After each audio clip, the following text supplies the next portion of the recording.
কক্সবাজার হয়ে নৌপথে মালয়েশিয়ায় মানব পাচার উদ্বেগজনক হারে বেড়েছে। নারী শিশুসহ সাধারণ মানুষকে মালয়েশিয়াগামী ট্রলারে তুলে দেওয়া হচ্ছে। মালয়েশিয়া পৌঁছাতে ৮ বার তারা হাত বদল হচ্ছে। ৫ বার বাংলাদেশে, ৩ ধাপ থাইল্যান্ড, ইন্দোনেশিয়া ও মালয়েশিয়ায়।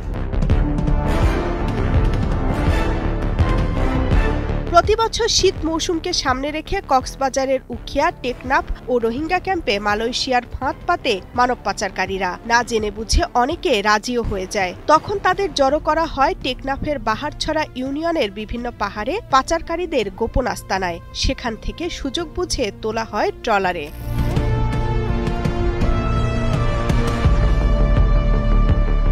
গত ২ সপ্তাহে এমন ৪টি আস্তানা থেকে ১৮৭ জনকে উদ্ধার করে বিজিবি, র্যাব ও কোস্টগার্ড।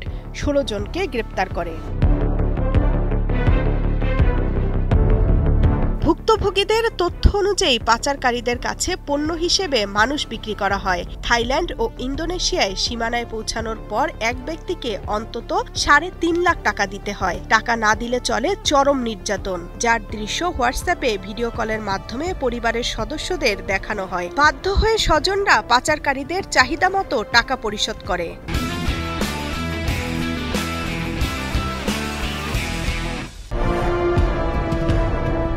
উখিয়া ও টেকনাফের রোহিঙ্গা ক্যাম্পগুলোতে অন্তত ৫০টির বেশি দালাল চক্র সক্রিয় রয়েছে। শুধু স্থানীয় বাসিন্দারা ফাঁদে পা দিত, এখন আশ্রিত রোহিঙ্গারাও প্রলুব্ধ হচ্ছে।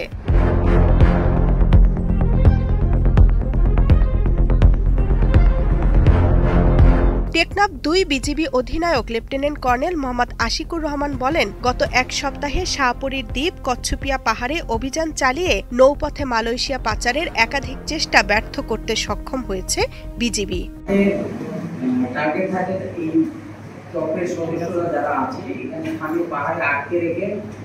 এদের সবারই পরিবারের কাছ থেকে একটা নির্দিষ্ট পরিমাণ টাকা আদায় এবং এই টাকা আদায় শেষে তারা তাদেরকে মায়ানমারে পাচার করে থাকে, মালয়েশিয়া পাঠানোর কথা বলে, তবে সবাই মালয়েশিয়া যেতে পারে।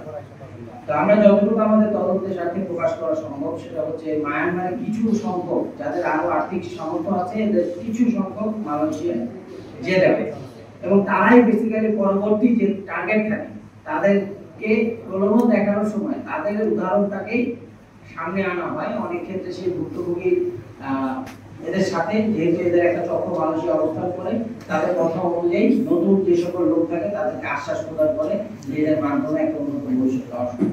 সমুদ্রপথে পাচারের সময় অনাহার, পানিশূন্যতা ও পাচারকারীদের নির্যাতনে অনেকে মারাও যায়। কঠোর ব্যবস্থা না নিলে আরও ভয়ঙ্কর পরিস্থিতি তৈরি হবে বলেই মনে করছেন সাধারণ মানুষ। Desk report, Kaler Kantho.